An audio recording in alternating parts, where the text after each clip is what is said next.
जय हो बच्चों। एसके पब्लिक सीबीएसई स्कूल केरी डीजी विद्या कक्षा में आप सबको स्वागत है। मैं हूं आपकी हिंदी टीचर महादेवी। तो लास्ट कक्षा से हम पढ़ रहे हैं आपका वसंत बाग 3 में दिए गए पहला पाठ ध्वनि। तो हम देखे थे कि ध्वनि कविता के कवि थे सूर्यकांत त्रिपाठी निराला जी। तो उसने अपनी कविता द्वारा पहले अपने अंदर ध्वनि से अपने आप को संभाला और अपने जैसे युवा जनता को वो आलसी में जो बैठे हैं उसको वो भी सवेरा दिखाना चाहता है।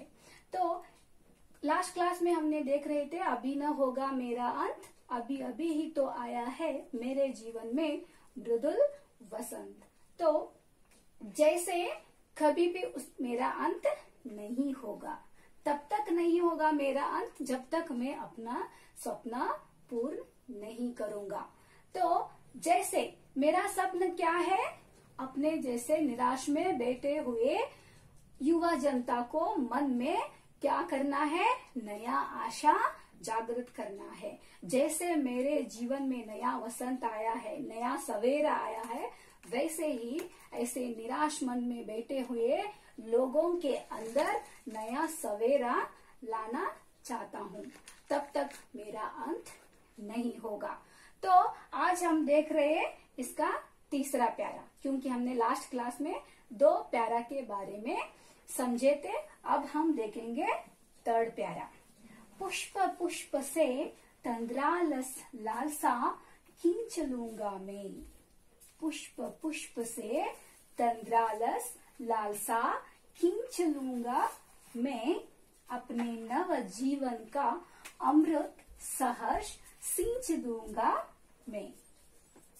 पुष्प पुष्प से तंद्रालस लालसा खींच लूंगा मैं। पुष्प पुष्प, तो यहाँ पे कवि पुष्प पुष्प की तुलना युवा जनता के बारे में बता रहे हैं। पुष्प पुष्प, पुष्प यानी फूल। जैसे सोया हुआ फूल को, यानी सवेरा होने के बाद भी अभी खिलने की कोशिश नहीं करने वाले फूलों को मैं क्या करूंगा, उसके अंदर जो बैठा है आलसा, उसे मैं दूर करूंगा और उसके अंदर एक नया सवेरा, नया खुशी दे दूंगा। जैसे वसंत आने के बाद सुबह सुबह फूल खिलते हैं, वैसे ही हमारे अंदर उत्साह को जागृत करना है। और तंद्रालस, तंद्रालस का मतलब क्या है, नींद से आलसाया हुआ। जो युवा लोग नींद में बैठे हैं उसको जगाना है और उसके अंदर जो आलसा बैठा हुआ है उसको खींचना है, यानी उसके अंदर की आलसा को हटा देना है। कैसे कि मेरे सुंदर कविता द्वारा, यानी मेरी सुंदर कविताओं को पढ़कर उसको प्रेरित मिलेगा, वो भी अपने स्वप्न को पूरा करने के लिए, कोशिश करने के लिए आगे बढ़ेगा। मेरा स्वप्न वही है, मेरे जैसे निराश लोग हैं, मैं कैसे अपने मन की निराश को हटाकर सुंदर सुंदर कविता द्वारा आपको जगाना चाह रही हूँ। वैसे ही आप भी अपने अंदर जो सपना है, जो भी करने की चाह है, मन की इच्छा है, वो पूर्ण करने के लिए तब तक अंत किसी का भी नहीं होता। देखिए, एक छोटा सा परेशानी आ गए तो हम वही समझकर बैठते हैं, मुझसे कुछ नहीं होता, मैं आगे नहीं बढ़ पाऊंगा, तो ऐसे सोचकर बैठ जाते हैं। लेकिन मेहनत करने से, बार बार प्रयत्न करने से जो भी कठिन काम है वो साकार बन जाता है। तो इसीलिए प्रयत्न करने के लिए मैं उत्सुक करूंगा ऐसे युवा जनताओं को जो निराश में बैठे हैं। तो पुष्प पुष्प से तंद्रालस लालसा खींच लूंगा मैं, अपने नव जीवन का अमृत सहर्ष सींच दूंगा मैं। जैसे मेरे सवेरा जो है वो नया हो गया है, मेरे जीवन का जो नया सवेरा है, नया वसंत है, ऐसी वसंत जैसे अमृत को सहर्ष सींच दूंगा मैं, सबको मैं बांटूंगा अपने खुशी को। मेरी कविता द्वारा जैसे मेरे जीवन में नया वसंत आया है, नया सवेरा हुआ है, वैसे ही मैं युवा जनताओं को अपनी कविता द्वारा उसे जगाऊंगा, उसके जीवन में भी नया वसंत, नया सवेरा दूंगा। देखिए, और यहाँ पे देखिए, नवा जीवन का अमृत सहर्ष, नया जीवन का अमृत, अमृत यानी क्या है? अमृत यानी खुशी है ना। तो बोलते हैं अमृत सिर्फ स्वर्ग में मिलते हैं, क्योंकि कभी देवताओं को दुखी नहीं होता, हमेशा वो खुशी में रहते। और जैसे मैं भी अमृत जैसे बन जाऊंगा, मतलब कभी निराश में नहीं बैठूंगा, उत्सुक होकर अपने सपना को पूरा करने के लिए जब तक कोशिश करूंगा तब तक मेरा इच्छा पूर्ण नहीं होता, तब तक हमारा अंत भी नहीं होगा। हम जैसे रहेंगे वैसे ही हमेशा कोशिश करते रहेंगे। और इसके बाद कवि देखिए, तंद्रालस मतलब नींद से अलसाया हुआ, और लालसा मतलब क्या है? कुछ पाने की चाह। तो नींद से जागकर, आलसी छोड़कर मैं अपनी मन की चाह को पूरी करने के लिए हमेशा कोशिश करूंगा। जैसे मैं स्वप्न को पूरा कर रहा हूँ। कैसे कर रहा है कवि अपना स्वप्न को पूरा? अपनी सुंदर कविता द्वारा।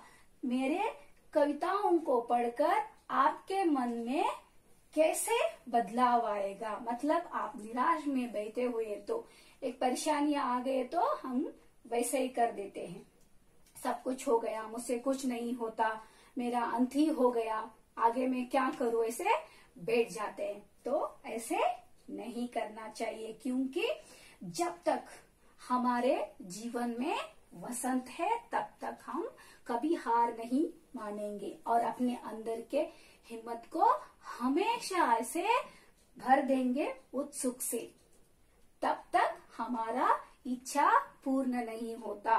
मैं कुछ सपना देख रही हूँ, उसको पूरा करने तक मैं खुशी से कोशिश करूंगा।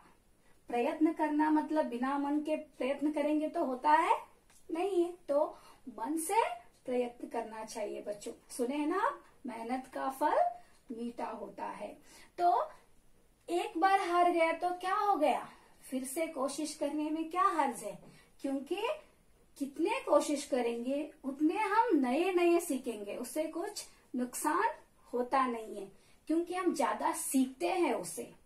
तो बच्चों, आज हम तीसरा प्यारा, पुष्प पुष्प से तंद्रालस लालसा खींच लूंगा मैं, अपने नव जीवन का अमृत सहर्ष सींच दूंगा मैं, इस प्यारा को मुझे लगता है आपको भी समझ में आया है।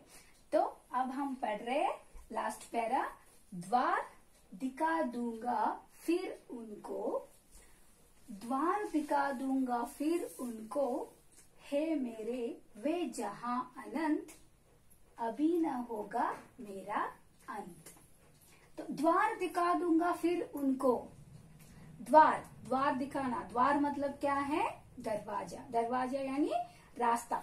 मैं नया रास्ता दिखा दूंगा फिर उनको, तो उनको कौन है वहां पे? वही युवा लोग। तो ऐसे निराश में बैठे हुए युवा लोगों को मैं क्या करूंगा? एक नया रास्ता दिखा दूंगा, और वो अपने सपने पूरे करने के लिए, आगे जाने के लिए मैं उसको रास्ता दिखाऊंगा अपने सुंदर कविता द्वारा। हे मेरे वे जहां अनंत, देखो अभी ना होगा मेरा अंत, जो अंत है वो मेरे पास अभी मत आ जा, क्योंकि अभी मेरा स्वप्न पूरा नहीं हुआ है। मेरा स्वप्न क्या है? मेरे जैसे निराश में बैठे लोगों के मन में उत्साह भरना है। कैसे मैं अपने अंदर अपने कविता द्वारा अपने जीवन को एक नया सवेरा दिया, नया हर्ष दिया, नया खुशी मुझे मिल रहा है, दूसरों को उत्साहित करके, प्रेरित करके, वैसे मुझे ऐसे निराश में बैठे अनेक लोगों के मन में आशा जागृत करना है, नया आशा, नया रास्ता दिखाना है उनको। तो इसीलिए जहाँ हो तुम अंत वो मत आ जाओ मेरे सामने, क्योंकि मेरे उत्साह कभी कम नहीं होगा। जैसे हमेशा प्रकृति में वसंत आएगा, हमारे जीवन में ऐसा वसंत ही रहेगा। और उसी वसंत को मैं सबके युवा जनताओं के जीवन में हमेशा वसंत जगाना चाह रहा हूँ। इसीलिए मेरा जो चाह है, मेरा जो इच्छा है अभी पूर्ण नहीं हुआ है, इसीलिए मेरा अंत नहीं होगा। तो बच्चों, जीवन में कितने भी परेशानियां आ जाए, लेकिन कभी हमको हार नहीं मानना चाहिए और अपने अंदर एक नया आशा जागृत करना चाहिए, नया सवेरों को उठाना चाहिए। ऐसे निराला जी के सुंदर कविता पढ़ेंगे तो ऐसे कितने युवा लोग निराश में बैठे हैं, वो उसके मन में एक नया रास्ता दिखाएगा। और ये जो है सूर्यकांत त्रिपाठी निराला जी का जो कविता का सार है। तो बच्चों, आज हमने आपके पहला चैप्टर ध्वनि का भावार्थ पढ़ चुके हैं। तो मुझे आशा है आपको ये ध्वनि कविता समझ में आया है। तो बच्चों, हम अगले कक्षा में एक नए विषय के साथ फिर से हाजिर होंगे। और आपको क्या करना है, इस कविता का जो भाव है उसको समझना है और इस कविता का बाहर करना है। तब तक के लिए बच्चों धन्यवाद।